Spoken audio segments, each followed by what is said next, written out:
So you guys have heard me recommend that you should avoid low-priced garbage stocks. Trade only the good companies, the big companies. And the big companies typically are the ones that have a higher share price. This isn't always necessarily the case, but typically really bad companies have really low share prices. And I've had some people ask me, well, isn't it a better opportunity to go and buy some of these beaten up companies, some of the low price stocks? Don't they offer better potential reward instead of buying companies that are already trading at a really high price? And that's certainly a fair question, and it's something we should discuss. So for me, I think there's two ways to think about this. I think when you see a low price stock, you can think of it two different ways. The first way is you can think of it as, man, that's a really low quality investment because that's why it's such a low price stock. That's why it's been going down. That's why its share price is depressed, is because that's not a company that's going to be around for the long term. That's how I typically think of these things. When I see a really low price stock, say something trading under 20 bucks and especially something trading under 10 bucks a share, I'm thinking, man, that's a low quality garbage company. I want nothing to do with it. That's the way I think about it. Now, there are a lot of people out there that see those kinds of low price stocks and they see that as a quote, low risk investment. And the reason they say it's a low risk investment is because it's gone down so much.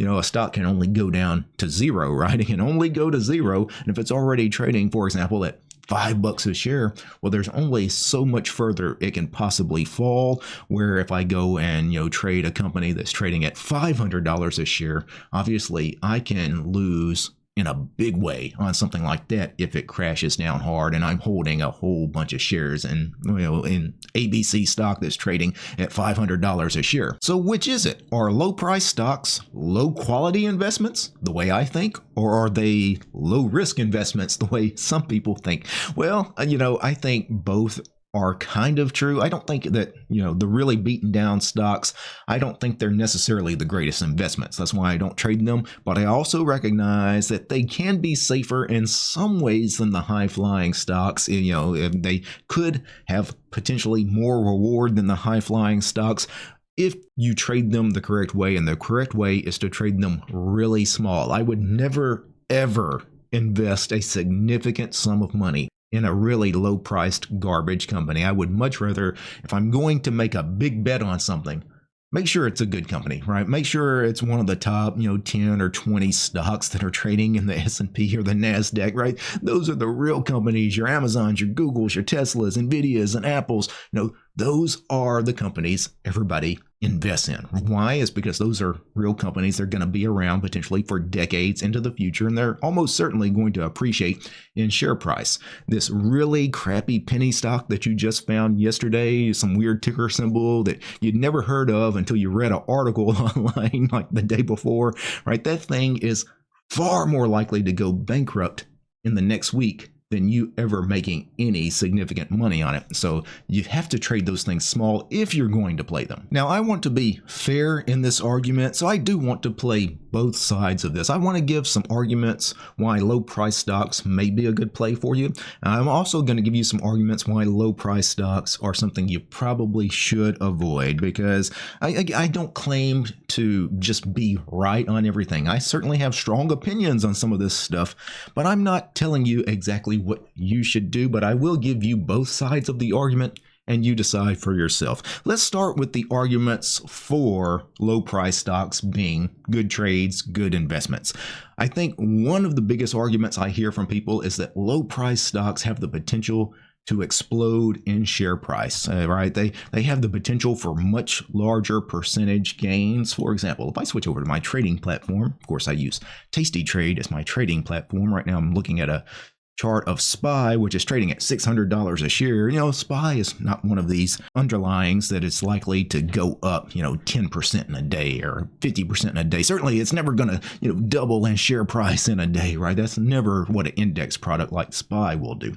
But a lot of people imagine a really beaten up low price company like Ford, which is trading at $10 a share, could Ford go from $10 a share to $20 a share in the next day, next week, next month, next year? Maybe, right?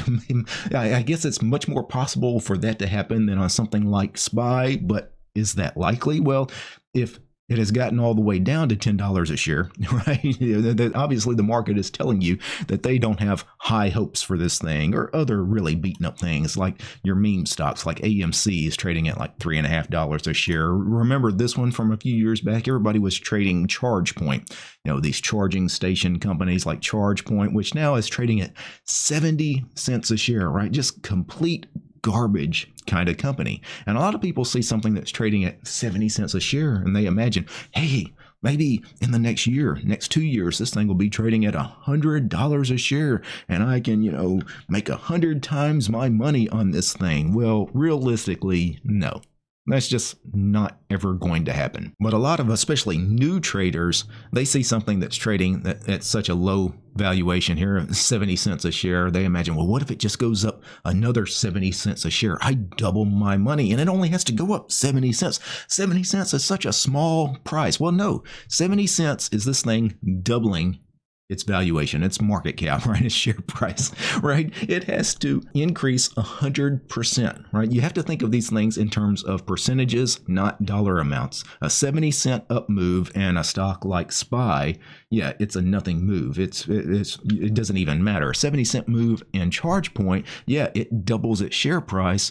But still, if you think of it in terms of percentages, what is the likelihood of something you own doubling its share price while you hold it, right? It's extremely unlikely. And just because it's a low price stock doesn't make that event more likely. Now, one of the best arguments for trading low price stocks is they're accessible for beginners, especially people with small accounts. Not something like ChargePoint. ChargePoint, way too low price of a stock. This is garbage, right? This thing is seriously very near bankruptcy. But something like Ford, which we just took a look at, trading at $10 a share, it's a real company. If you wanted to trade this, either buying or selling shares, or selling options or buying options, whatever it is you want to do, it does trade, right? And it's a legit company, and it's such a low price stock that for somebody with a really small account, Ford is very accessible, where something that's trading at a much higher valuation, for example, Microsoft trading at $465 a share.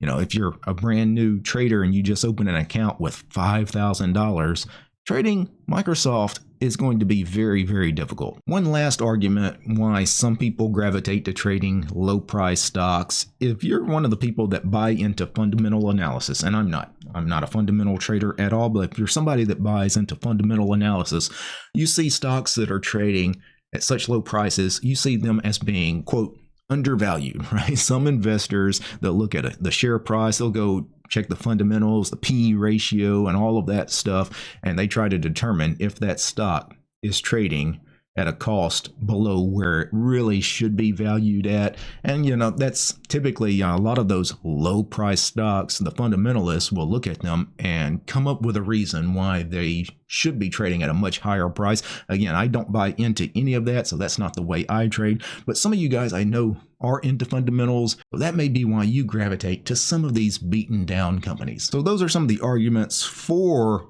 investing in some of these low price stocks. Let me give you some of the arguments for avoiding these low price stocks. And I think some of the best arguments for avoiding these stocks are the fact that naturally higher price stocks are higher quality stocks, right? The market is a fair market, right? It is capitalism at work. It tells you exactly what it thinks about each and every company that's trading. It tells you, hey, we think this company's a good company. We think this company's a bad company. And naturally, the things that are higher quality, much more stable companies, they're the ones that tend to go up in share price. And the ones that aren't high quality, aren't stable, they're the ones that go down in share price. So naturally, if you want to make sure that you're invested in high quality, stable companies, you're looking for things that have a higher share price. Another reason why it's good to stick to companies that have a high share price rather than a low share price, certainly you want to avoid things with a really low share price, is because liquidity.